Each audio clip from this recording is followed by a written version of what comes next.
пришла, говорит, доктор, у меня вот что-то там во влагалище.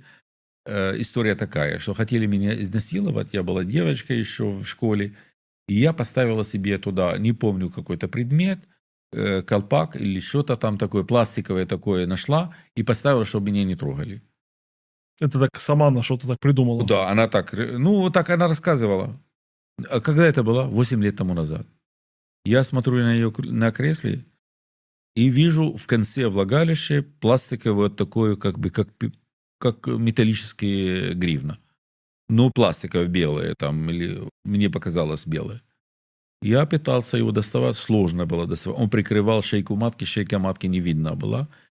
Потом с трудом, ну, достал. Вот такой колпак от дезодоранта, который лежал 8 лет уже у девушки.